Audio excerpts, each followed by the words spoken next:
Hello everyone, Loco4 here and welcome back to another railway model store review. Today we're going to be taking a look at the Electrotren 060 in a fictional British outline livery. Obviously it's not actually a British engine, it's just done in some made up black lined livery. So yeah, let's just jump right in, take a look at the box. Quite a simple box, obviously you can see it's clear here, so you can actually have a look at the engine. Electrotren logo's up the top here, one on the bottom, one on this side. This side we've got details including the SKU, which is HES2001. You can see here it's an 030 steam locomotive Molly in blackberry black with red and pale blue lining, which is obviously just the made up livery. I mean, it could exist. If anyone has got any photos or anything, do let me know in the comments, but as far as I know, it's just a completely fictional made up livery. So let's take it out of the box now. Just a quick reminder while this time lapse is running, you can get 5% off all items in your basket with us at Railway Model Store if you use code RMS YouTube, which should be at the bottom of the screen now, and that is only for the subscribers to these videos. Like well wedged in there. So you've got your diagrams and your cross sections and that sort of thing, and then a load more text.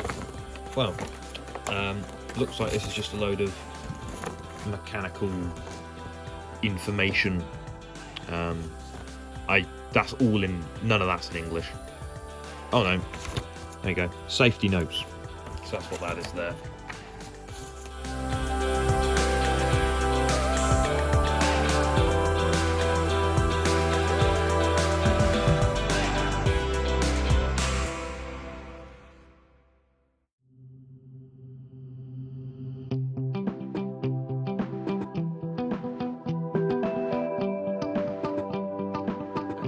So here we are out of the box now. As you can see, it's a very small loco. Here's like a standard pencil, so it's quite a short loco. It's probably only like 10 centimeters long. It's also quite short as well. It looks quite stubby. Like the cab looks quite low down. I don't really have anything to compare this to, unfortunately, being more of a diesel collector. But yeah, let's take a look. So starting at the front, we can see there is a decent amount of detail here. There is a lot of rivets around the boiler here, as well as the boiler clock, and as well as the hinges there on the boiler door. On the buff beam, we can see again there is a fair few rivets here, and then a couple more moulded parts down there. I doubt this has sprung buffers. No, it hasn't got sprung buffers, which you can see they're painted in black.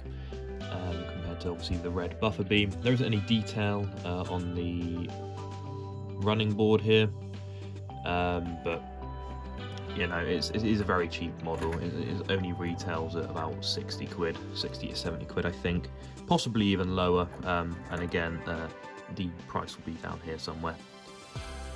So yeah, we take a look at the side now. You can see it's actually got outside valve gear, which is always way more fun to look at from a running point of view. So you can obviously see the pistons, which is here, moving in and out, and then the rotation there, which is very cool. So yeah, this is actually functional. It's not plastic, unlike the LMS the LMS 440 we looked at quite a while back, which had a fake plastic one and didn't actually move. This one, however, does move. And also we'll see that down on the layout in a bit. You can see on the side here we've got some more moulded detail around the cab, with some piping going up to this box up the top here. Honestly, not sure what that is. I'm not familiar with steam trains, let alone Spanish steam trains, so if anyone does know what that is, obviously let me know in the comments and I'll pin it. There's more rivets here around the front of the boiler.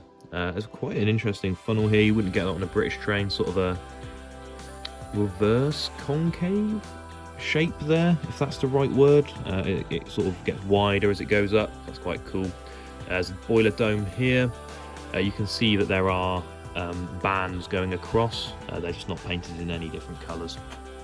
The lining is actually very well printed. I wouldn't say it's pale blue, that might just be my eyes, but it looks very much like white to me. But you can see here the tanks are completely surrounded in the lining, and then there is a printed nameplate here. It doesn't come with actual nameplates, but again, for the price, I don't think that's something you'd really expect. There's quite a lot of detail on here as well. You can see there's a lot of rivets all around the box and then going down it, so that's also very cool to see there. There's quite a intricate, I would say, whistle here. I'm assuming that's what that is. That's where they normally are. It looks a hell of a lot more complicated than the whistles I'm used to looking at.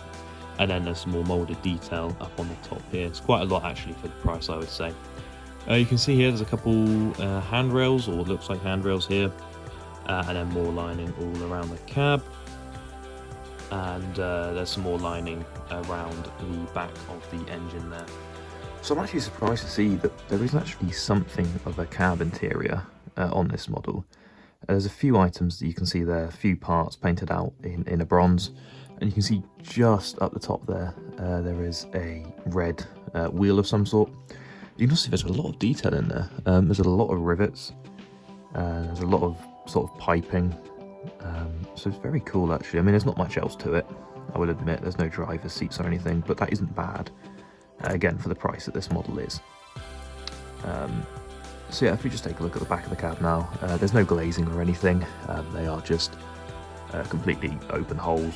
But again, lots of rivets on the back here. The printing of the lining is, you know, very fine. And again, no sprung buffers, but you can see there's still plenty of detail on the buffer beam there.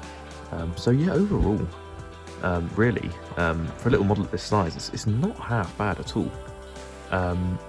So yeah, I guess next step is we're going to take it down onto the layout and do a little bit of running. So we're now down on the layout. I just wanted to show you the motion.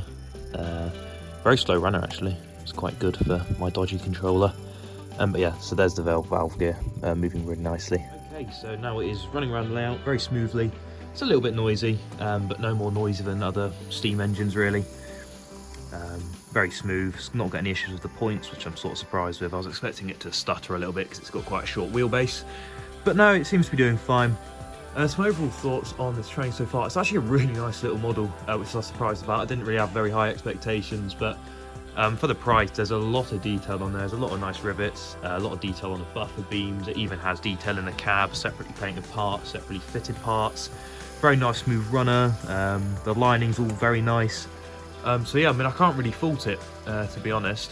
I mean, I guess it doesn't technically exist in real life, but I can't really fault it for that. That's not its fault.